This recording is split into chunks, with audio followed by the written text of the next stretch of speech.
అందరికీ నమస్కారం.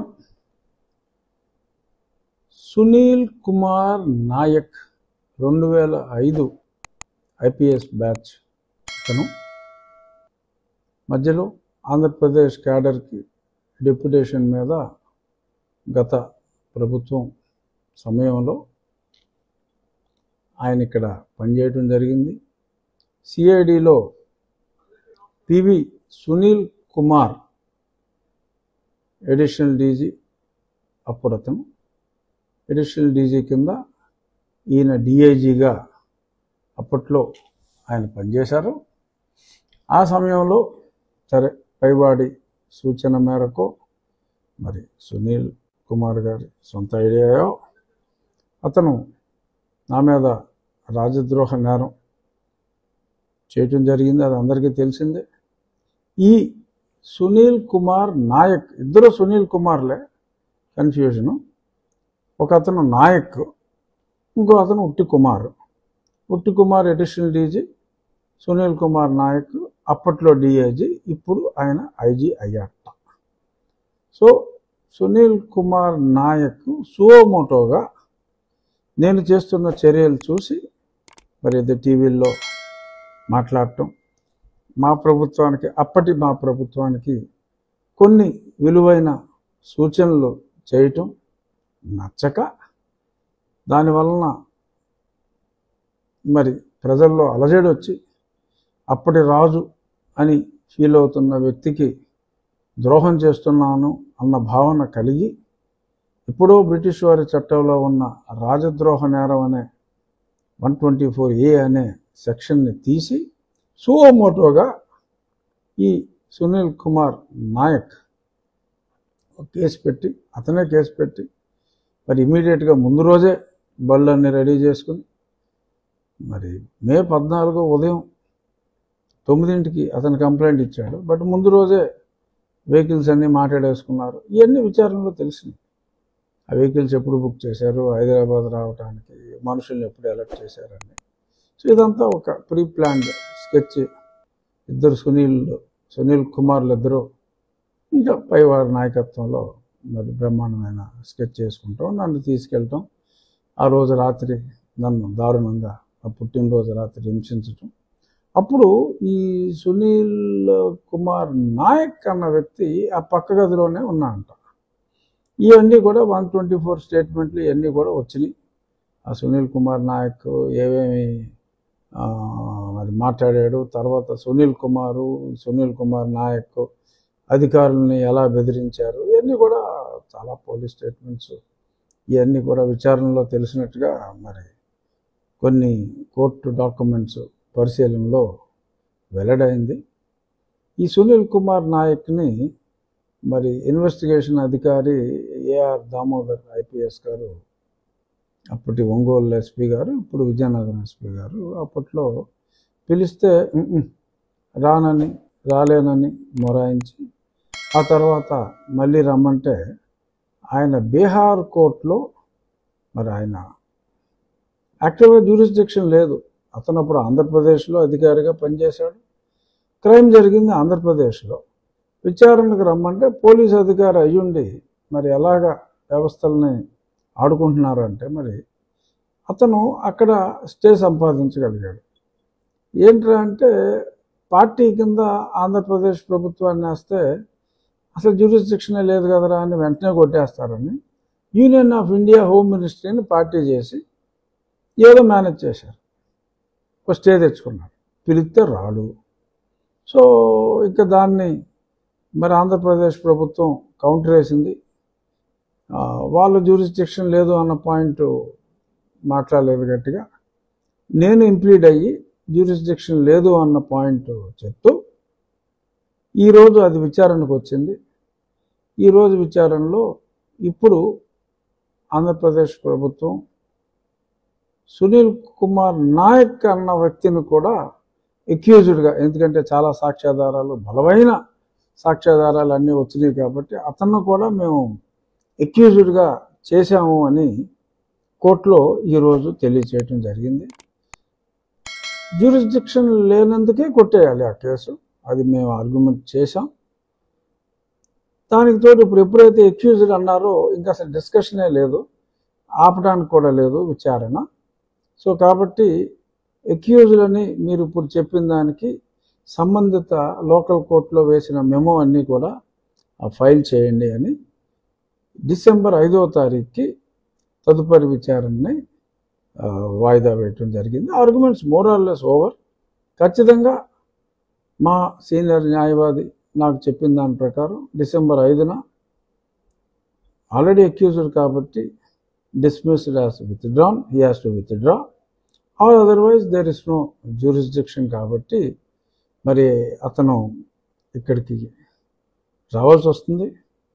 Already accused, ఆధారాలు ఇవన్నీ కూడా 124 స్టేట్మెంట్స్ అన్నీ కూడా ఉన్నాయి కనుక మరి ఆ సునీల్ కుమార్ నాయక్ని విచారిస్తే అసలు అతని పాత్ర ఏమిటి, అతన్ని ప్రోత్సహించిన వ్యక్తి ఎవరు, సునీల్ కుమారా ఇంకెవరన్నానా?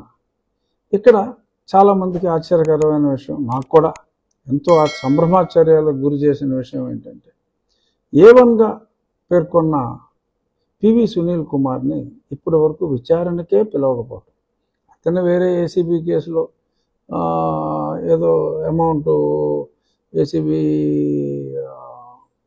చాలా అమౌంట్ మిస్అప్రోప్రియేట్ చేసిన కేసు, నేను కంప్లైంట్ కూడా ఇచ్చా. అగ్రిగోల్డ్లో చాలా దొంగ అకౌంట్లు ఓపెన్ చేసి డబ్బులు ఎలాగ తులసిబాబు ఇతను కలిసి ఎలా చేశారు, అసలు తులసిబాబు ఇంకెవరికో లీగల్ ఫీజు అని చెప్పి వాళ్ళు ఏదో న్యాయ ధురంధరులాగా వాళ్ళ పేరు మీద డబ్బులు వేసి ఎలా లాగేశారు, ఇంకా వేరే ఒక కంపెనీ పేరు మీద ఏదో సమ్ లాజిక్ సిస్టమ్స్ వాళ్ళ పేరు మీద వీళ్ళే అకౌంట్ ఓపెన్ చేసి తులసిబాబు ఈ company PV Sunil Kumar company ఎలా డబ్బులు లాగారు అన్ని కంప్లైంట్స్ అన్నీ కూడా ఇవ్వడం జరిగింది.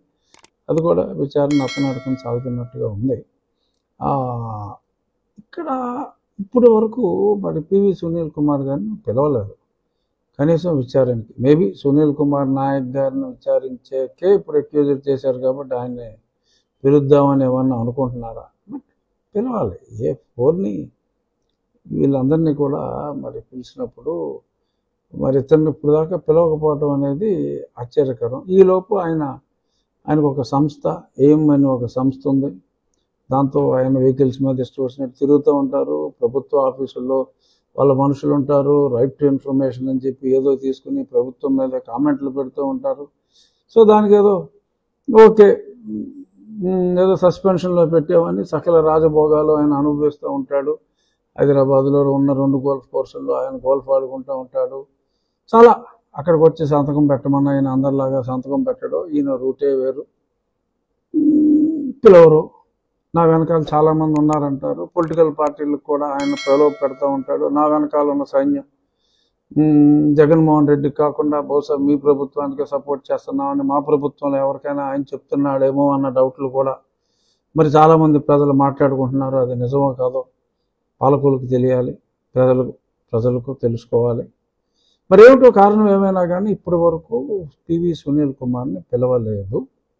మరి ఇప్పుడు పిలుస్తారు అని నేను ఆశిస్తున్నా. ఆ మధ్యన ఒక పత్రికలో కూడా రాశారు, నత్తలు నవ్వుతున్నాయి అని.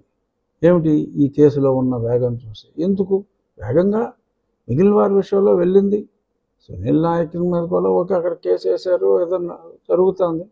But why did they not call PV Sunil Kumar till date yet? Who is preventing? ఏమిటి అతని బలం? ఎందుకు అతను చూసి భయపడుతున్నారా? ఎందుకని పిలవట్లేదు ఏమో అర్థం కావట్లా. చూద్దాం. డెఫినెట్గా ఇప్పుడు ఎన్నాళ్ళు నత్తనడక సాగినా ఇప్పుడు వేగవంతం అయ్యే అవకాశాలు ఉన్నాయి. ఖచ్చితంగా సునీల్ కుమార్ నాయక్ని పిలుస్తారని అనుకుంటున్నా. మరి పిలిచిన తర్వాత ప్లీజ్ చెప్పమ్మా అంటే చెప్పడం, మరి రాబట్టవలసిన విధంగా జరిగింది. రాబట్టి ఏమవుతుందంటే నేను ఓకే ఎమ్మెల్యేగా ఉన్నా, ఎంపీగా ఉన్నప్పుడే చెత్తకొట్టేశారు, అది వేరే విషయం. ఇప్పుడు ఎమ్మెల్యేగా ఉన్నా, డిప్యూటీ స్పీకర్ పదవిలో ఉన్నా. డిప్యూటీ స్పీకర్ని కొట్టిన కేసులోనే ఇలా ఉంటే మరి కామన్ మ్యాన్ సంగతి ఏంటి అనే కామెంట్స్ రావటం సహజం. మాట్లాడుకుంటున్నారు కూడా ప్రజలు. సో కాబట్టి ప్రభుత్వం అద్భుతంగా పనిచేస్తుంది.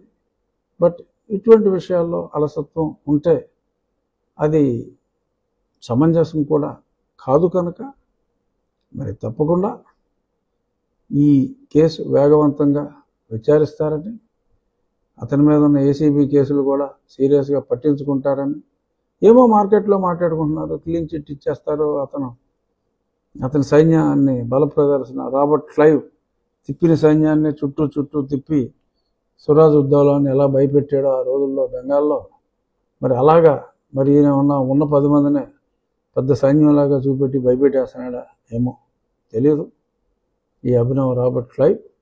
చూద్దాం ఏమవుతుందో. ఈరోజు జరిగింది ఇది, డిసెంబర్ 5న ఏమవుతుందో ఆ రోజు మళ్ళీ ఈ కేసుకు సంబంధించి మళ్ళీ మీ ముందుకు వస్తాను. తప్పకుండా వేగవంతం అవుతుంది. ఎందుకంటే అంత దారుణంగా ఎంపీని తీసుకెళ్ళి కొట్టేసి పచ్చబద్దాలు ఆడేసి అసలు మేమేమీ తెలియదు రామచంద్ర, అసలు మేమేమీ చేయలేదని మాట్లాడటం. మరి నేను కూడా దీన్ని ప్రూవ్ చేసుకోలేకపోతే ఇంకా కస్టోడియల్ టార్చర్ అనుభవించిన ఎవరో కూడా ఏమీ మాట్లాడలేని పరిస్థితి ఉంటుంది. కాబట్టి ఇది సమంజసం కాదు. కాబట్టి నేను కొంచెం ఓపెన్గా మాట్లాడవలసి వస్తుంది. న్యాయ పోరాటం నేను ఖచ్చితంగా చేస్తాను. అందుకే పాట్నా హైకోర్టుకు కూడా వెళ్ళాను. తప్పకుండా పాట్నా హైకోర్టులో సునీల్ కుమార్ నాయక్ పిటిషన్ని కొట్టివేయటం జరుగుతుంది. ఆ తర్వాత ఖచ్చితంగా నాకు న్యాయం జరుగుతుంది. పోలీస్ శాఖ అప్రమత్తతో వ్యవహరిస్తారు. ఖచ్చితంగా నాకు న్యాయం జరుగుతుంది. వీళ్ళు ఊపే ఉడతోపులకి ఇక్కడెవరో భయపడరు అని ఖచ్చితంగా ప్రూవ్ అవుతుంది. చూద్దాం. Thank you.